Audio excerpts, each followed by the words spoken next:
nyaritakeun ti Kangjeng Nabi bahwa poe anu terpilih teh aya opat, lain sambarangan poe nu opat.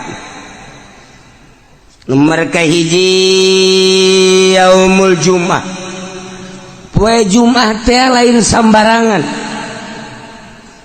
lantaran dina poe Jumat teh fiha sa'atun la yuwafiquha 'abdun muslimun yas'alullah ta'ala syai'an min amri dunya wal akhirah illa atahu iyyahu.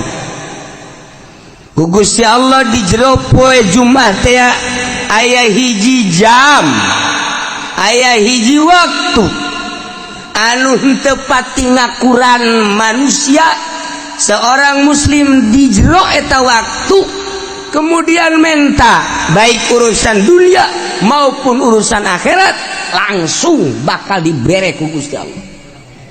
Poe Jumat tinggal jamna jam sabaraha teu dibejakeun ku Kangjeng Nabi.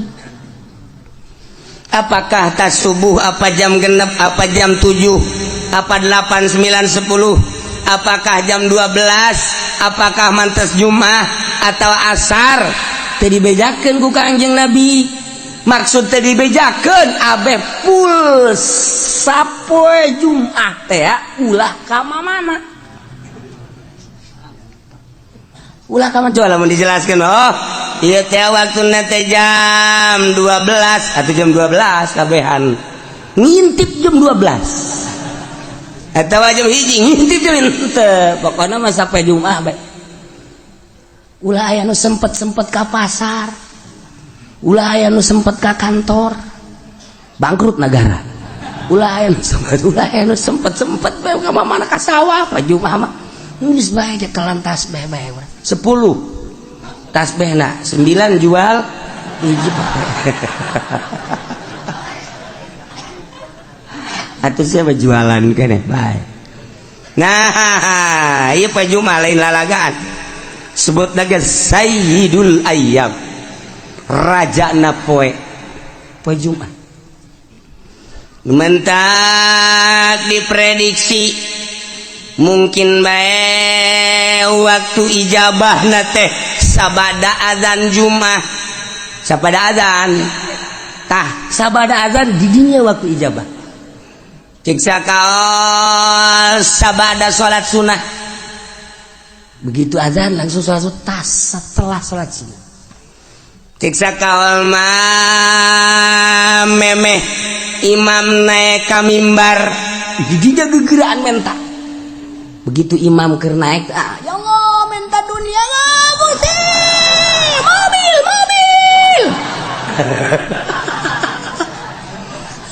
Teu parugu. Ulah di embat isin jerohat teh bae. Siksa kaul mah antara khutbah 2, khutbah kahiji diuk tah di jero diuk dirinya waktu ijabah. Siksa kaul mah beres khutbah kedua memeh dilaksanakeun salat Jumat. Siksa kaul mah ta salat Jumat. Siksa kaul deui mah jam hiji. Cek sakaol deui mah bada asar. Cek sakaol deui mah memeh adzan magrib. Tanu mantak poe Jumat mah geus bae ngintip jam bae. Di mana asal didinya pas orang mentang geus. Dibere langsung. Asal orang pas di waktu eta geus. Masya Allah. Ngan modelna eta ongkos Lailatul Qadar. Lailatul Qadar teh kan teu dijelaskeun ngan kebiasaan malam ganjil, padahal mah teu kitu. Kebiasaan malam lilikuran, padahal teu kitu. Bebelasan gaya nu manggihan Lailatul Qadar. Abah nyongsrong urang Lailatul Qadar dengan modelna asal aya Lailatul Qadar bae malam eta urang tunduh. Dibentah-bentah ke kieu asa di mana? Tunduh, tak ieu ge waktu ijabah teh pas kitu. Poe Jumat. Yes, nomor hiji poe Jumat. Nomor kedua yaum arfah. Poe arfah lain lalagaan eta poe teh ngabogaan nilai anu pohara. Lantaran di mana terjadi poe arfah yubahillahu taala malaikatah. Allah ngabanggakeun diri terhadap malaikat. Cek Gusti Allah ya malaikati unzuru ila ibadi ja'u susan gubron. Deuleu kumaraneh hamba-hamba aing anu dararatang di berbagai penjuru negara, di pelosok-pelosok dengan penuh karudinan. Poean arfah mah di Mekah ngan sakadar make dua helai. Lu make jas, lu make dasi, teu berarti di hareupeun Allah mah jas jeung dasi. Kedeul banget lagi. Nu make ndeu ka arfah asup ka salon taya. Tah ndek apel ka salon mah. Kalau mah ruwag-ruwig tur kedeul. Boro-boro ngurusan awak. Bugu baju ge teu dipake ngan saukur dua helai. Cek Gusti Allah, hei malaikat pandang ku anjeun. Qad anfaqul amwal. Nyana daratang ka arfah.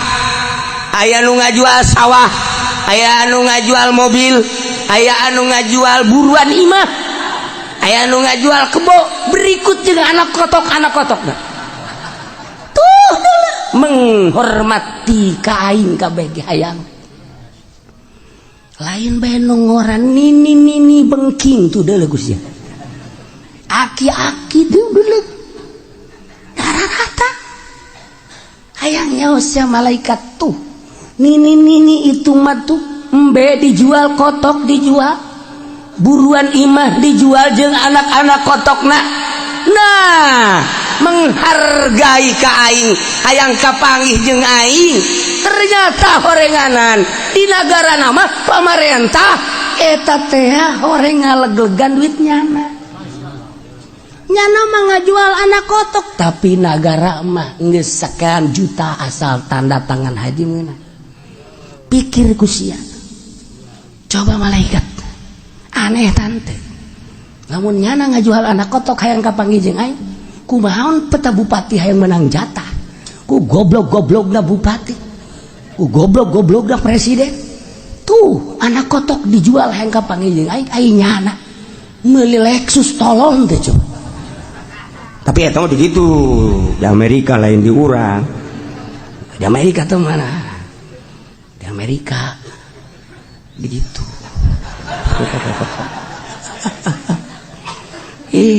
Sedih urang. Haju ngadagoanana geus nya nyaho malaikat. Aya anu 5 tahun. Beyana cenah di Indonesia mah 27 tahun. Kabur malodar. Hayang kapanggih jeung aing tuh. Taha. Saksian ku aranjeun kabeh geura ge. Hajuat Abul Abdan. Isyhadu inni ghafartu lahu. Tidak terkecuali nu aya di arfah waing dihampura kabeh dosana. Untung jasa jelema nu di arfah. Untung jasa jelema nu di arfah. 2 tah poe arfah. Hiji peju mah 2 poe arfah. Geus urang ge atuh poe arfah geus ulah make ihram bae. Heeh, sanajan di dieu ge. Kunaon mangajipane make ihram, nah aing nurutan di arfah bae sakian teh geus. Ya kieu bae geus set. Aju daharna ge di lapangan. Nurutan di arfah bae di ditu. Ulah nyisiran bahan kayak anakna mawa ka grogol misalnya.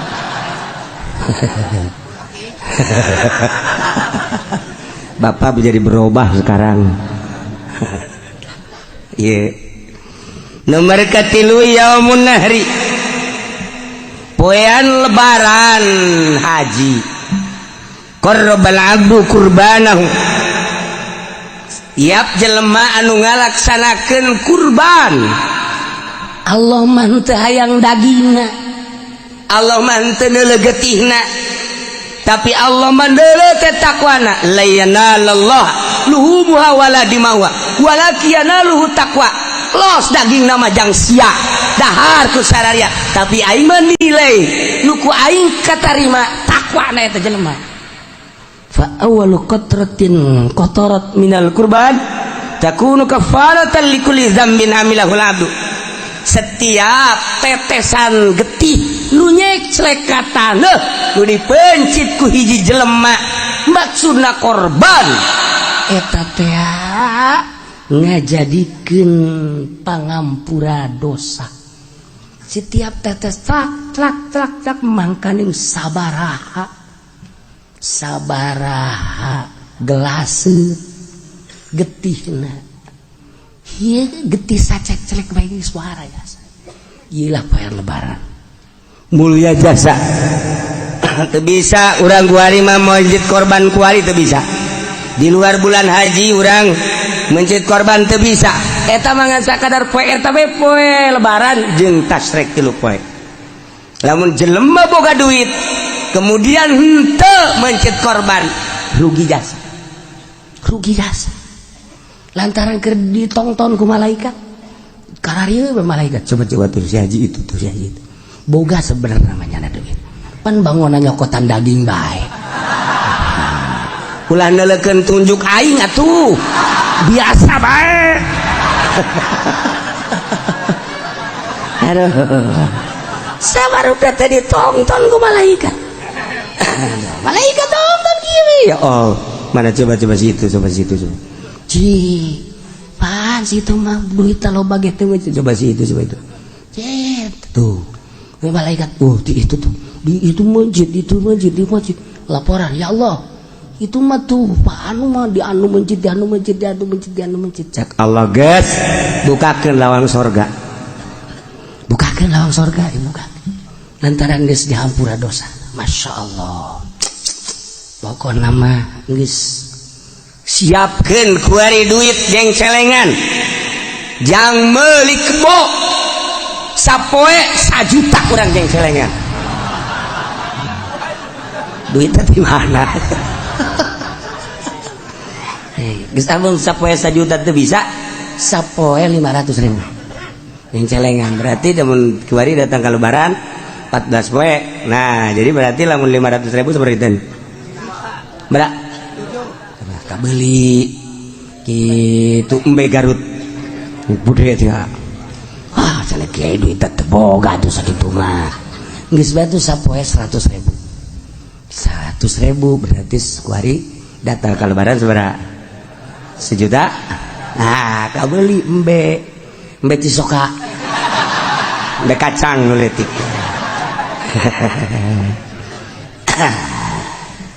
Geus kuari mah lamun jadi tukang ojek kuari sapoe-sapoena tah duit gojekna sing meunang 1 juta ceng celengankeun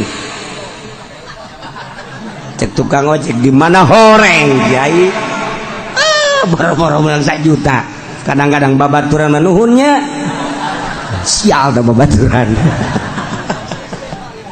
Emang ge aya babaturan mah numpang nuhunnya urang heuheuh eta tukang ojek teh atuh biasa tapi lamun aya jahe mah cet deuk mayar enggak usah ikhlas saya mah udah jadi langganan aja dah saya mah ridho